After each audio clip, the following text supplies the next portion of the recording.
On Insightful Inspiration, Isabelle Landreville chats with a mosaic of brilliant individuals that help shape the insights industry. We live stream episodes to LinkedIn, and you can listen on all major podcast networks. Join us, and please subscribe so you won't miss our guests' insightful inspiration and hear what drives them and how they get inspired to be successful in the insights industry and beyond. Insightful Inspiration is brought to you by Sylvester & Co., an award-winning qualitative research firm with half a century of experience. Welcome back to another episode of Insightful Inspiration, where we explore the art and science of understanding people.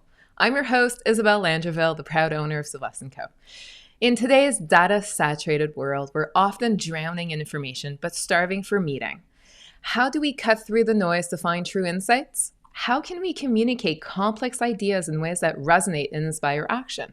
Well, our guest today is a master at answering these questions. I'm so excited. I'm thrilled to welcome Anthony Tasgal, known to many simply as Taz, as you'll see his name on the screen momentarily. A true polymath, Taz wears many hats. He's a trainer, a strategist, a university lecturer, and the author of several acclaimed books, including the Storytelling Book, the Inspiratorium, Incitation, the Storytelling Workbook, and his latest, the Insight Book. Through his work with organizations across the globe, Taz has developed a unique perspective on how storytelling and behavioral economics can transform the way we gather information and communicate insights. Taz, welcome to Insightful Inspiration. Thank you. It's lovely to be here. It's lovely to have you. And we're in the same space. We haven't been in the same space since, I think, the CRC last year. That seems a long time ago now. It seems like almost a year ago. Yeah, it was the pre-tariff world.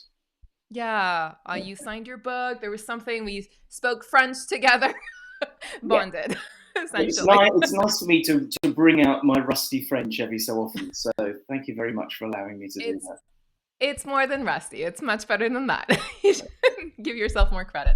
So let's start with the beginning. I think the one common thing is, and that I think was the title, if memory serves me right, of your CRC speaking engagement, which is the art of persuasion. There's something about breaking through in many ways. And so let's rewind, because we can do that. We remember what that means. Your career spans training, advertising, academia, authorship. What's the common thread? What is the one thing across all these diverse roles that really got you into this journey of storytelling and behavioral economics? How did it all begin? I think it's very easy, as somebody that talks all about storytelling and having a golden thread, which I'll come back to. It's very easy for the human brain to impose a narrative on things afterwards, to make everything look like it's a smooth, uninterrupted journey from beginning to end. And that's what stories do. Stories take the mess and the chaos of life and they give it structure and order and a journey. So whenever I get asked that question, I'm always aware that I don't want to make it sound like it was inevitable that one step led to another. But there were different things. So I started off, we were just talking before, I was a classicist. I studied Latin, Greek and ancient history at university. And I loved it then and I still love it now. And without even knowing it, I thought there's some really interesting stuff here about stories, the power of stories, Homer, the Iliad, the Odyssey, Virgil's Aeneid, poetry, but also persuasion. Understanding that Aristotle talked about the art of rhetoric. Three things he said: ethos, logos, pathos, authority, information, emotion. I looked at that and I thought, isn't that the secret of all communication? And it was written 2,500 years ago. So I then ended up in advertising as a strategist, where I was engaged in the art of persuading, persuading clients to buy ideas or to choose our agency or whatever it might be. And I suddenly thought, actually, I'm doing this now. I'm engaged in the art of persuasion. And around that time, there was this thing called behavioral economics, which was this academic niche area with Daniel Kahneman and Amos Tversky. And I thought, this sounds quite interesting. Someone's got some theories about how human beings make decisions. So again, making it sound like it was all linear and obvious, it wasn't. But all these threads started sort of tying up together. And I thought, I'm really fascinated in the theory of persuasion and story and influence. And then suddenly I found myself doing it. So it all came together, and I thought, well, I'm enjoying this and I'm learning from it. I might see if other people are interested. So that's one narrative of it, Isabel. So Okay. And it's interesting how you tell about stories, and I feel like our stories is telling a story after the fact different than telling a story while you're still building that story, while that story's still being written. it's a really complex area to get into, because one of the things that I discovered quite early on when I was studying more theory is there is something called the narrative fallacy. And that's where we have to be careful, especially, let's be honest, with people like politicians, because we are seduced by the lure of a simple story. So it's great in lots of ways, but we also have to be careful that we're not constructing a narrative which is coherent and plausible, but actually wrong or misleading. So often we will create stories. And again, I talk a lot about the brain. Yourself, your identity, and I often say is constructed of all the stories that you tell about yourself and that other people tell about you. Which I also think is a good definition of a brand, by the way. So your brain is constantly looking for new stories that illuminate who we are to ourselves and to other people, at the same time as it's discarding old stories that don't fit the narrative. So I'm fascinated when I talk to people, friends as well as sort of colleagues, and I can see the way that they're trying to construct narratives or reframe narratives. And I am peculiarly alert to that, especially when it's my children trying to persuade me to do something I don't want to do. That's another story. Yeah, I think it's really interesting because I had a conversation, what was it, yesterday? No, last week. Sorry, I'm losing track of time. There's too much stuff. But last week, it was really interesting because we're going back to, I think you were talking before we went live, you were talking about going back in person. Like there is this real value now of going back in person. And so I was doing focus groups yesterday or a few days ago in the facility, like the most traditional thing you could probably sort of hope for and envision. And it was really interesting how in the back room, we were having a conversation about groupthink. And between sort of the insight lead and myself, and I've been doing this for a really long time, it was interesting how at the end of the day, a lot of people just learning together and venturing through it together, they had more clarity at the end of the evening and a stronger story, and were probably, in your words, persuaded a bit more than they were by learning in their own spaces, on their own time, and so forth. And it's not, and we were thinking, is this groupthink? And we were going back and forth, and it's not groupthink, it's how your brain learns and how you process information. And it's not about creating a bias. It's not about misleading. You have to sort of keep yourself honest and make sure you're not just looking for whatever fits your agenda, so to speak. But there is something about a building block. There is something about how your brain works. And I think probably what you're talking about is probably what we're doing when we're watching 3-4 groups in one evening. Yeah, again, one of the areas that's in that sort of Venn diagram between storytelling and behavioral economics is in behavioral economics, we know that human beings, despite our pleas to ourselves that we are individual, that we're all different. And there's a scene in Monty Python's Life of Brian, which I always love, where Brian comes out onto the stage and everyone says, "We worship you, we worship you." He says, "Don't worship me, you're all individuals." And then someone puts their hand up and says, "I'm not." Because we're not, when most of us are not individuals, we do things as a herd. We're a super social species. And one of the things that makes us super social and tribal are stories. So a bit of etymology. It's never too early for a bit of etymology. Word origins, okay? So authority. I often talk about this word authority. Look what word is in authority. Author. That's not coincidence. We are designed as a species to give authority and credibility and status to people that tell us stories. So again, I studied Homer, Virgil. People now can listen to politicians, comedians. The point is they tell us stories which bind us together as a tribe. So it's no coincidence that as children we learn about the world through stories. We compartmentalize, we comprehend the world through stories about our faith, our religion, our culture, our cosmogony, our origins of the universe, our football team, whatever. But we learn and children learn about the world through stories, and thereby we build these groups and tribes. So all of these things, whether it's you talking about your work experience, or whether it's me doing training, or whether it's me talking to my friends, you realize the power of stories to unite and bind us. And that's one of the reasons I've been trying to bring it back into research and insight and marketing. Because all these boring, dreary PowerPoint presentations that we do, sorry. No, by all means. I'm like, we don't charge by the slide. The shorter, the more impactful. Yeah, I always say to researchers, I don't want you to weigh the presentation. I just want, it's not by how much, oh, look, it's a 1.2 kilogram presentation, this one. It's about the number. I've often said to the research industry, can we have payment by insight, please? And I completely support that. Never and I feel there's have. a huge difference between a data point, a key learning, and then an insight. Yeah. Right? I can talk about insight for a bit. I know. There's the other thing that you reminded me of about going back to work. We were talking about this, as you said beforehand. So I wrote this one, which is not that I've written another one since, which is the consumer behaviour one. And you've got that one. The reason I wrote this was it was actually just coming out of the plague, COVID. And there was a whole chapter at the end about building a culture of what I call incitement. And I use that word deliberately because it's meant to sound like excitement. Because I think if an insight isn't exciting, it's not an insight.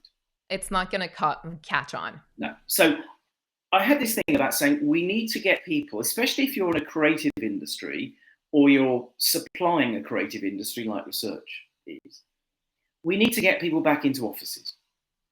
Now, I said, okay, I understand there are going to be people who, for whatever reason, need to work at home or have got used to work at home. I get that. But I just made a plea, and I wrote an article on some research website. Please, can we get people back into offices? Because insight happens when people collide and ideas collide. Yeah. That's how you get insight. You won't get insight if everyone is atomized on their Zoom. It just is not the same. No, so you don't challenge yourself the same way. You don't brainstorm the same way.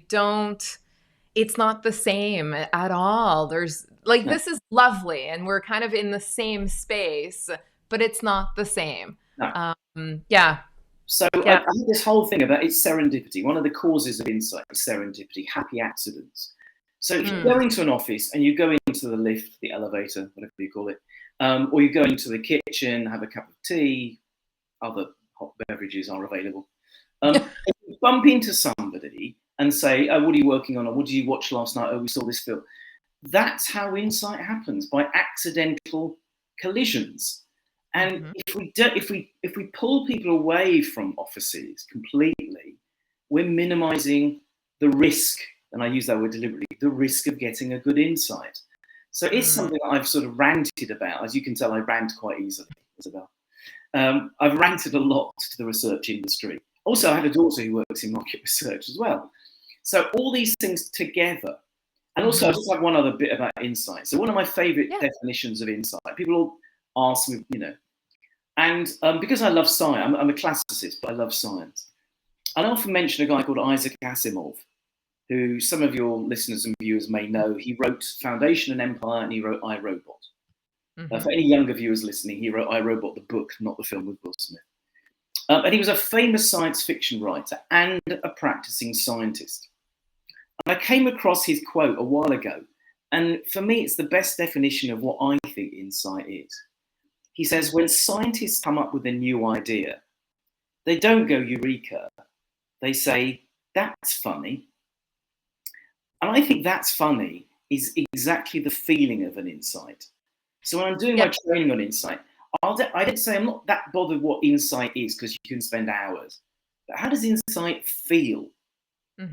So again, with people like you, with researchers, with data, what I'll say, okay, does it feel like an insight? Does it make me go, okay, that's funny. I hadn't thought of it like that. That's an insight. That's when you know you're in the presence of an insight.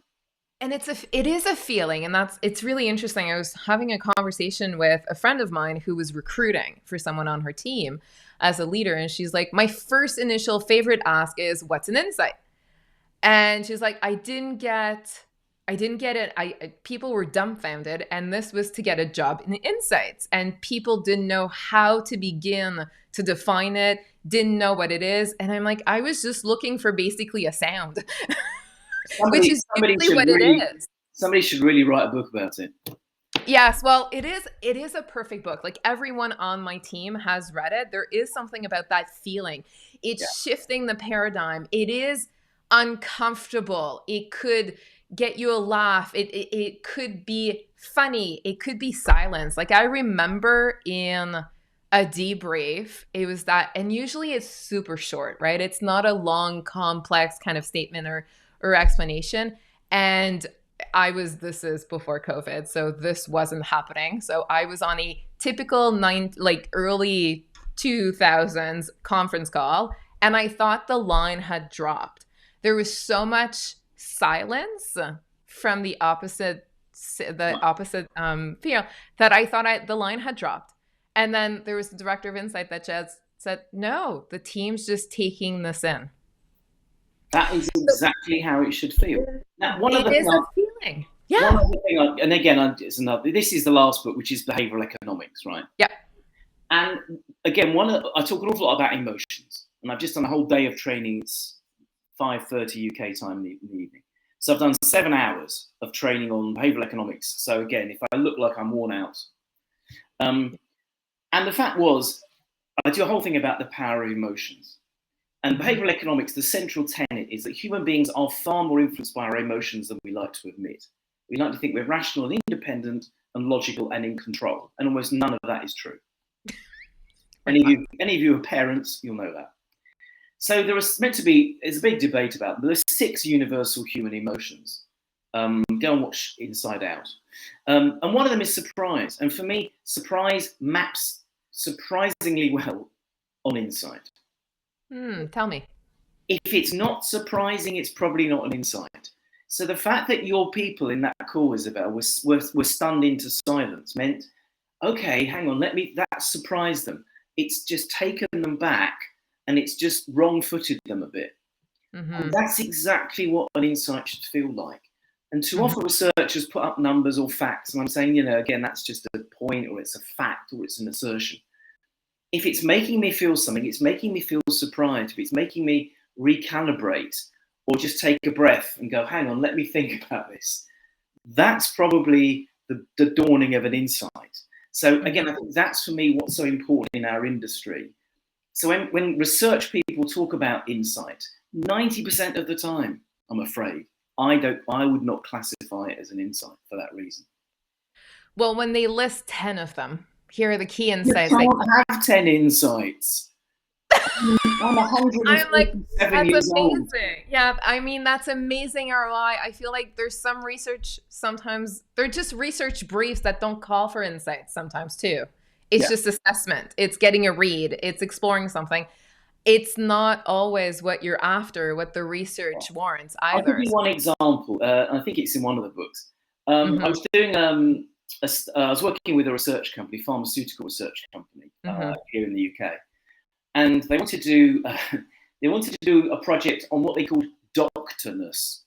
By the way, I hate jargon, but that's another point. So they said, okay, we talked to health practitioners and doctors and nurses and everything else, and I got the usual sort of comments that doctors think they're gods and all that business. But one of the people I spoke to just said, look, I've got this expression. She said, for me, you can summarize being a doctor in 3 words: coffin or glory. And for all sorts, because literally I took an intake of breath. I thought, wow, that is quite raw. And you don't need to explain it. In fact, when I did the debrief, I actually just called the presentation coffin or glory. So I said, that is in 3 words, all you need to know. I've got verbatims, that's what it is.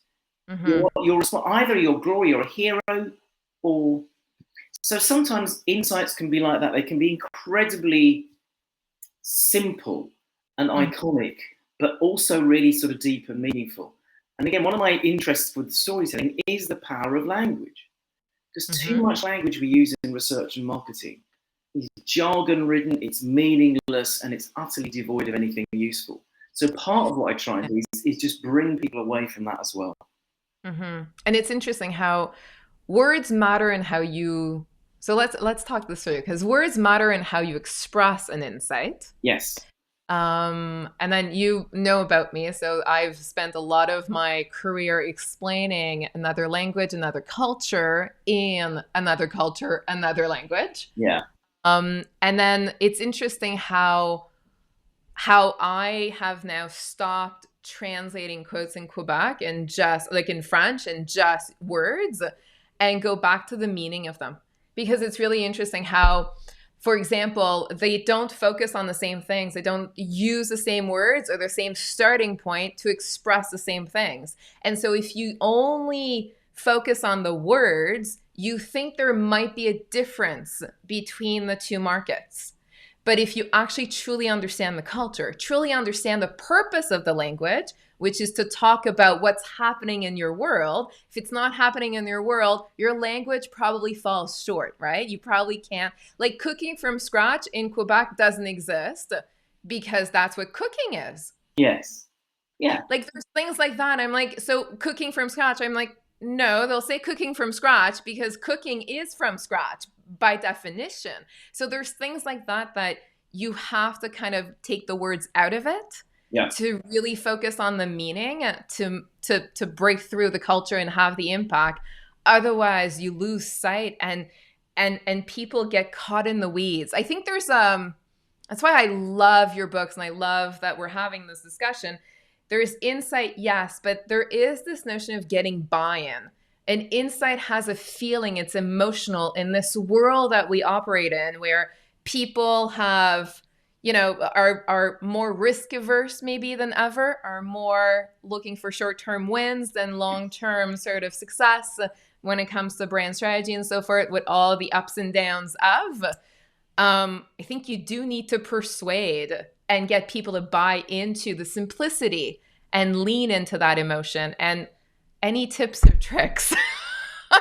Yeah, I mean, just talking about language. So I learned French as a kid. Yeah. I was always interested in what we call les faux amis, false friends. Mm-hmm. Évidemment doesn't mean evidently, it means obviously. And there are lots of words. So you understand that you can't use, there's a lovely expression from Italian, traditore, traditore. Every time you translate, you betray. Yeah. So I absolutely agree with that. I'm going to have a little rant before I answer your question. Go for it. Politician. So I have a word that I use every so often, and I think it's in the first book, the storytelling book as well. Arithmocracy, from the Greek word arithmos, meaning numbers. We've become an arithmocracy. Our entire sort of worldview now is obsessed with numbers and measurement and metrics. Now, again, I know I'm like King Canute here. I'm trying to push the horses back. But one of the things I talk about with storytelling is almost as a corrective or an antidote. I know we're not going to go all the way back, but I'd like to push the pendulum a little bit away from this obsession that everything has to be measured and calculated within an inch of its life, towards emotions and stories and things which can't always be measured. Yes, we can sort of measure emotion. You can't really measure quality or love, all those sorts of things. So we created this false ideal that we worship at the altar of metrics and KPIs. I think it was Obama who said, you don't make a pig fatter by weighing it. And we've become obsessed with this idea of measuring. So part of my response to this is to get people to unlearn. So when I do my training or talking, okay, I understand that we need metrics, but we must become slaves to metrics. So all the things that researchers do, and insight people, and brand people, and creative people, we're trying to add meaning or make meaning. And some of that you can put into numbers, but a lot of it you can't. So for me, the tips, and I'll talk about, it's in the books. Yeah. So one of the things I always say about is what I call the golden thread, which is why the book is gold and there's a needle and thread. And it's the story of Theseus and the Minotaur and the labyrinth. Ariadne gives Theseus a golden ball of thread. And she says, unravel it as you go from the outside into the center. So that once you kill the Minotaur, you can find your way out. So my overriding tip for anyone, whether it's a presentation, a debrief, or a speech or a document, you need a thread, because otherwise the risk is you have facts and data and bullet points flying everywhere, and your audience just literally, as we say in English, you lose the thread. And I love the thread because, again, as somebody that's obsessed with language, look how many words represent that metaphor. In English, we talk about fabricating. We talk about spinning a yarn. My favourite one, which everyone's almost forgotten now because it's so obvious, is the word text. Text, meaning writing or copy, comes from textile. It's stuff that's threaded together. So one of the things, and I did a day with an agency yesterday, an ad agency, helping them do their presentations. What I see is that people often just have become so besotted with chart after chart or fact after fact or bullet point after bullet point. Unless you've got a thread that holds everything together, you're lost. So for me, that's one of the ways that I bring storytelling theory, if you like, into sort of practice like presentations. Yeah, I think it goes back also to, it mirrors, after reading your book, I think it mirrors also this notion. I've been doing quite a few things. I've been at this for 25 years. And I was trained intuitively because there's such a judgment. You need critical thinking, but you need to feel it and you need to use your judgment, your EQ. You need to trust yourself. Make sure you don't have blinders and whatnot. So I've been sort of following my intuition quite a bit and following my gut. So there is a lot of sentiment. But it's interesting after reading your book, I was telling my team, I'm like, don't open PowerPoint until you know what you're going to say. You need to go back to your research objectives, find your answers, find the common thread behind them, and then open PowerPoint. Because I was getting people saying, oh, I love this slide. Look at the image. And then the quote looks good. And I'm like, what is the purpose of the slide? So we ended up with a lot of different slides, not a whole bunch of them because I don't do quants. So I don't have charts and stuff, but and I'm like, why that quote? Why are you hearing that quote and not this one? How does it tie back to? And a lot of them, I don't know, but I really liked the slide, and so I didn't want to kill it. I love the honesty behind it, but yeah. One of the things that I talk about my background, and we come up at some point, I'm a huge film fan. So for 20 odd years, I was a trustee of a charitable cinema, about a mile where I live in North London. And I had to stop because the UK Charity Commission issued guidelines that trustees should only be trustees for 60 years maximum. And I'd done about 21 years by that point. So I'm obsessed with movies. So there's a quote I like to use. If any of the film fans here listening, a French film director called Jean-Luc Godard, it was a nouvelle vague for les années 50, 60, 50s and 60s. He had a great quote. He said, a film should have a start, a middle and an end, but not necessarily in that order. And that's one of the quotes that I use all the time when I'm doing my training. Never start at the beginning. Think about any film, any Netflix series book you read. It almost never starts at the beginning. You start with characters. You start with something interesting and intriguing. And then you have flashbacks or you have a caption saying 2 weeks earlier. Yeah. Why? Because beginnings are often quite dull. So one of the things I always say, and I was doing this yesterday, start with your story, start with your insights, start with something that's going to arrest, captivate, grab the audience. And then explain how you got there. The research way is often the other way. It's here's some background and data, and then eventually you get to insight or conclusion, by which time you might have lost your crowd, your audience. Start off with something because the brain is hooked and the brain wants to know, okay, you've made this claim, tell me how you got there. So that is one of the things that comes from story and film that absolutely, again, maps onto how we do presentations. Yeah. And then for anybody, I've had that discourse quite a bit. And for anybody who has ever told me, but doesn't that create a bias? I always say no, because any good researcher will end up with the same conclusion. We're just, building a case for it. So will your answer be any different? Yeah, and again, one of the things that I always say, and again, this is a sort of slightly grandstanding comment, so everyone can wait before they applaud. I always say this: if your presentation or your speech or your PowerPoint, if it hasn't got a point of view or direction in, why are you doing it? Yeah. Now, there are occasionally exceptions, like if it's a regulatory need. And I'll give you another story, right? So I did some, through training, I did some stuff with the UK government about 10 years ago, probably. And I was a bit worried because I was doing the civil service with fonctionnaires. And I was worried they were going to say to me, oh, no, we have to be scrupulously neutral. You know, everything we have to say is completely objective. And, you know. Yeah. When I got to this bit, they said, no, we give a point of view because our ministers need to go into a meeting with a point of view. Mm-hmm.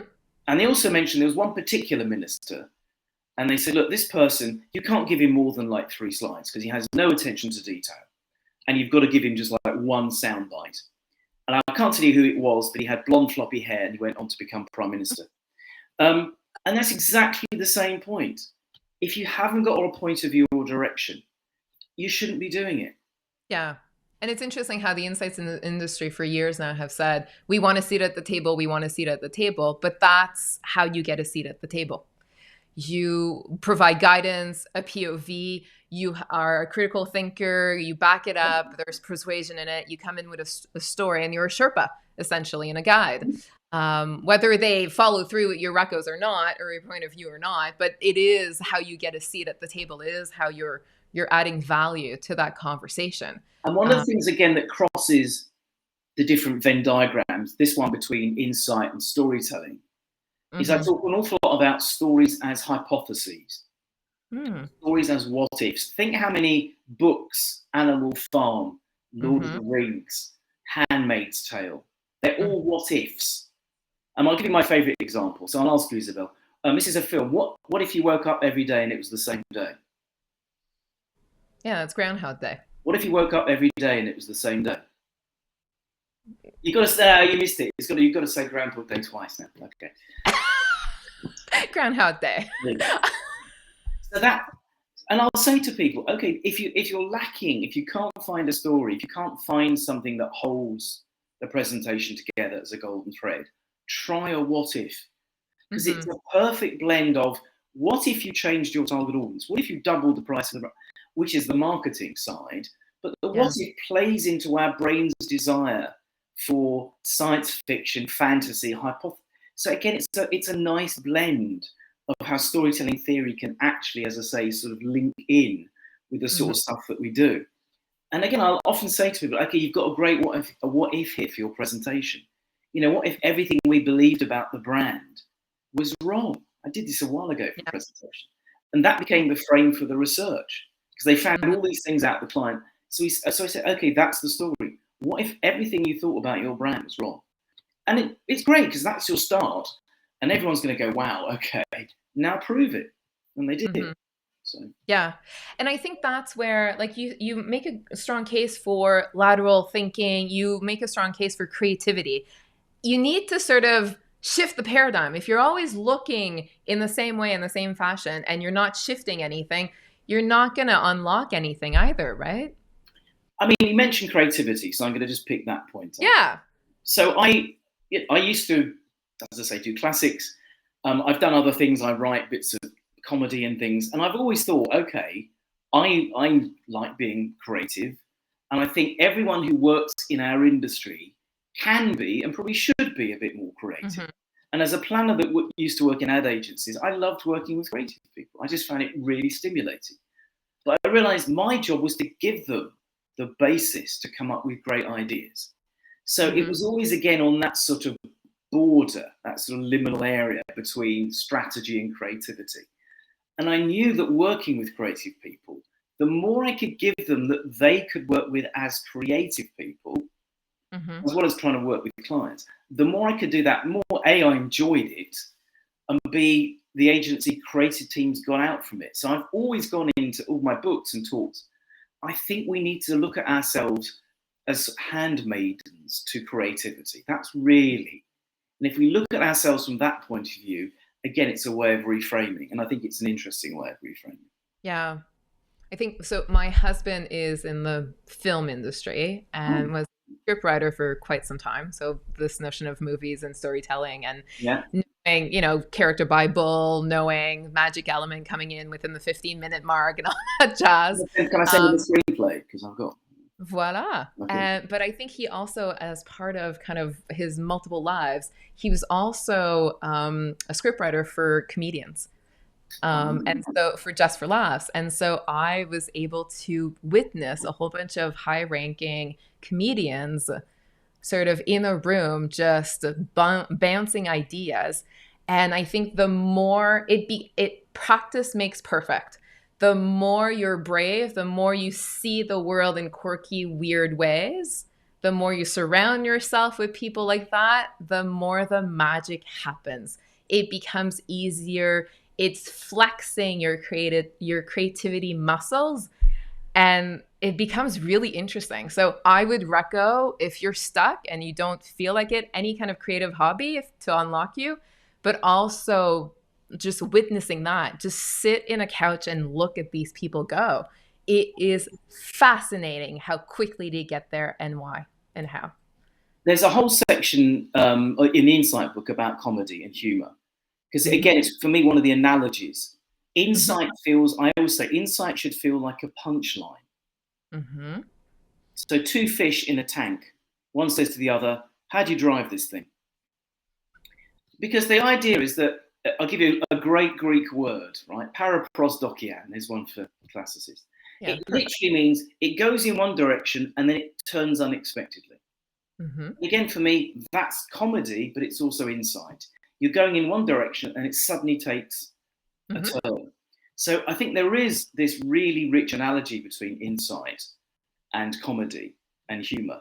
And, not like your husband, but I did a stand-up course and I've done bits and pieces. But I think you have to. Sorry? I think you have to. There's something about leaning into that framework, that way of working, that does unlock things for an insights person or a storyteller. I think so. I would not say it's for everyone because it could be quite terrifying. But in terms of, I think there is this link between comedy and insight because again, it's about seeing things differently. Comedians are precisely the people, and in English we have the word wit, which has two meanings. It means intelligence and it means humor. So there is this sort of, again, this etymological, theoretical link between humor and intelligence. Yeah. But again, in terms of insight, again, it's that feeling, the feeling of laughing, because you laugh because you recognize something. That's how comedians work. The laughter of recognition. I understand why everyone is laughing about this. Again, it's a bonding mechanism. Yeah. So I wouldn't say that stand-up and comedy and improv is for everyone. But no. If you've got the slightest interest in it, pursue it. Because apart from anything else, it's a fantastic sort of presentation aid. Really helps you present in the moment. So all of those reasons, again, I think work in favor of sort of comedy. Yeah. And I think just if you're not bold enough or brave enough to actually do it, do go and see it. Witness people who are doing it. It does shift things. Anywho, so a bit of French. Yeah. I like to end Insightful Inspiration with those 4 questions that you're probably, amongst all the people that have been guests on our show, probably most familiar with, because it comes from Bernard Pivot's Bouillon Culture. Yeah. And so I keep saying it's like from the Actors Studio and James Lipton and whatnot. No, I'm not going to ask you, I'm going to burst your bubble. I'm not going to ask you your favorite swear word. But I know. It's bollocks, by the way. But go on. That's a really safe and nice one. It's a very English one, that actually. No, yes, but I feel like it's not. Is it satisfying enough? Oh yeah, there's something about the syllables. It's a peculiarly sort of British one. There are one or two others and stuff, but yeah. But anyway, I'm not meant to be answering that question. And then I probe because that's what I do. I'm a curious person. But does tone give it a different meaning or different level of satisfaction? There's something quite sort of satisfying about the sort of the cadence of it, bollocks. I don't know why. It's just, and it is very odd because I've actually got in my library over here at least 3 or 4 books which are about the history of scatological words and terms. Because again, if you look at it, it's fascinating So, for example, well, actually, no, I can't say these things, but if you look at them, there is a fascinating history to an awful lot of language like that. And it's really interesting what you get mad to or what's satisfying. Like in Quebec, they take on the church and they speak of the church vein, whereas in English Canada, they'll go to sex. Yeah. Which I think is culturally extremely significant. It's very telling. Because I do watch French series on Netflix, and of course, the word that you're not meant to say in French, it tends to be putain, which of course is nothing like. No, it's a whole other thing. Then it talks about social status. Yeah, and also interestingly, there's a bit of an etymological dispute about puttanesca sauce, which is an Italian sauce, which apparently was the sort of sauce that could be made so quickly that les putains or I puttani in Italy could make before their next guest arrived. So puttanesca is quite an interesting example of that. So building off that, tell me, what is your, I don't know if you can pick one, but if I had to force you into picking and sharing with us your favorite word, what would it be? Yeah, there are so many that I like, and it does vary from day to day. There is one which is just very, very long, and it was combined together to mean every single way of saying nothing. And the word is floxy nausi nihilipilification. And I think it's just about the longest. I mean, it's sort of a manufactured word, but floxy nausi nihilipilification. Each of them means like a thistle or a something tiny and fragmentary. And again, it's just the fact that it's built together, and it has a sort of rhythm to it. One of the words I also quite like, and I've written about it in one of the books, is gerrymander. Because almost no one knows why it's called gerrymandering. The idea that you sort of force different boundaries in order to get political sway. And it's a fascinating origin, because there was an American senator called Gary, not Jerry, and he changed the boundaries. It might have been Illinois, someone will remind me, in order that he could get elected. And they had a map of the way that he changed the boundaries. And one of the journalists said, well, the way that he's created this new district, it looks like a salamander. So they put Jerry or Gary together with salamander and created gerrymander. Now, again, it does everything I like. It's a very rich story that you can almost tell as a 5 or 10 minute, story in itself. And it's a word that you think, well, where did that come from? And it's got this rich history. And sabotage, which again is a French word. And in the UK, when we had the Industrial Revolution, we had people called Luddites who wanted to stop the factories because they thought it was going to lead to mass unemployment. And in France, they had the equivalent people. And what they did was they would throw their sabot, which is a French word for a clog or a shoe, and they would throw their shoes on the production line to stop it from working. It's sabotage. So for me, it's just the richness and the backstory of all these words. And that's really interesting, because if you do not pay your parking tickets, because I lived in Paris for years and years, and even in Quebec, there's a different sort of version of it here. But if you do not pay your parking tickets, they will put a sabot on your wheel to stop you from. That's what they call the shoe, isn't it? Yeah, they call it the sabot. So word from the same family probably stems from the same spot, because it does the same thing. It's just it stops your car, versus the factory. And funny enough, yesterday when I was doing this training, somebody used the word ostracize. And I always say, the word ostracize isn't used enough. And again, as somebody that studied ancient Athens, an ostracon was a pot. And what would happen was every so often in Athens, they would invite the public, because it was a democracy of sorts. Who is there that you want to exile from Athens? And people would put a little bit of broken pottery into a pot with each person's name on. And the word for a pot is ostracon. So again, the history of ostracism, which we just now use as, goes all the way back to a specific moment and a specific cultural idea. So again, for me, those are all great things, because they're a way of, again, adding meaning to what we do. And I think that's why in this notion of translating and AI and just translating, there's interpreting, there's cultural fluency. It's not just about being bilingual. It's not because it speaks to the culture. It speaks to the stories. Words matter, but there's more to them. What is the least favorite word? I think my least favorite words are any jargon words. And I'll give you one example. Yeah. Are we all right for another couple of hours? Because that's what I was thinking. I think, Jen, we could do this for a while. I think so. I can't bear client jargon words. So I actually went to see somebody I knew a while ago, and they said, we might want you to come and do some freelance work for us. Okay. And maybe possibly do some training and even maybe work on a pitch. We're not quite sure what we want you to do. Except he didn't say, we're not quite sure what we want you to do. He said, I'm finding it difficult solutionizing you. Try to not take that personally, isn't it? Also, I'm not sure I want to be solutionized. I don't know. I don't think I want to be solutionized because that means I'm dead and I'm not interesting. I'm in a box somewhere. I remember watching Batman TV in the 60s and 70s, and it's like him being, dropped into a vat of acid. Solutionized. Please don't use that. I also hate lean and agile. If any of your listeners and viewers use the expression lean and agile, right, I have advice for you. The only time you should ever use lean and agile is to describe gymnasts. I can't bear that expression. Everything is agile.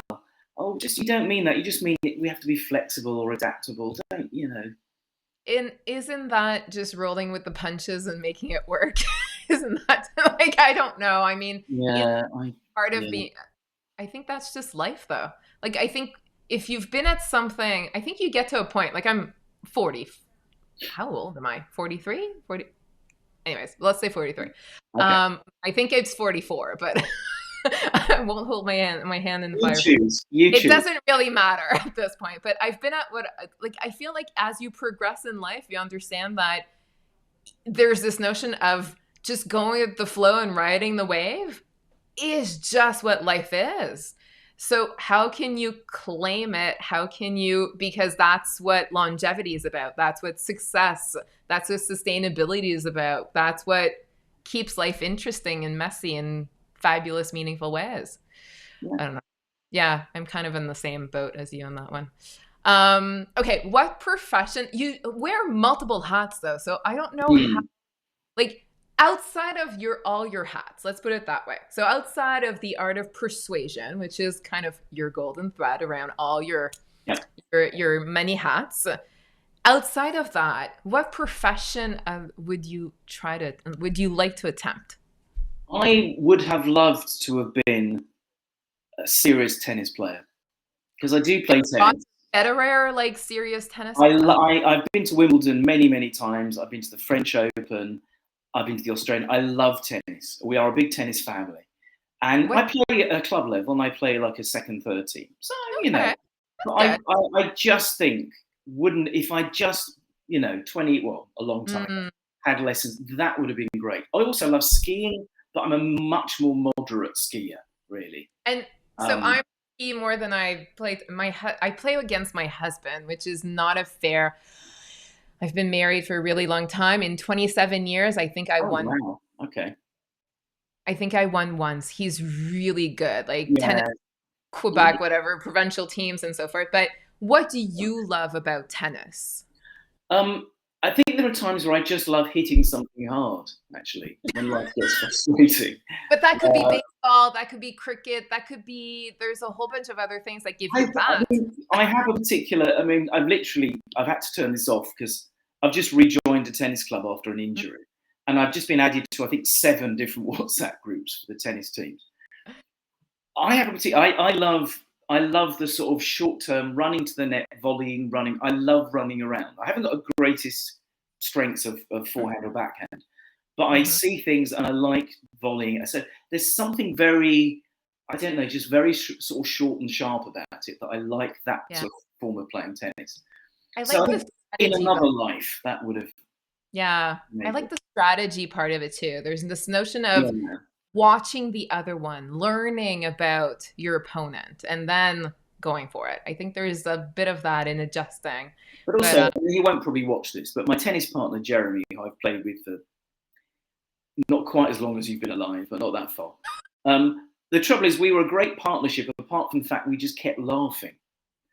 We would lose because I don't know why, we were friends. And he didn't move and I would run for everything, but then and we just had this relationship and it just worked. So again, it was interesting. Yeah.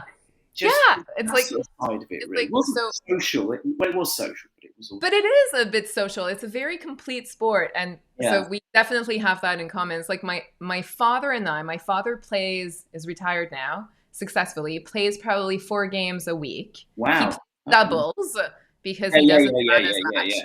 So he plays doubles, and then we were playing doubles because I have a tennis court at the cottage. So we were playing doubles, and then we are both very masterful at delegating.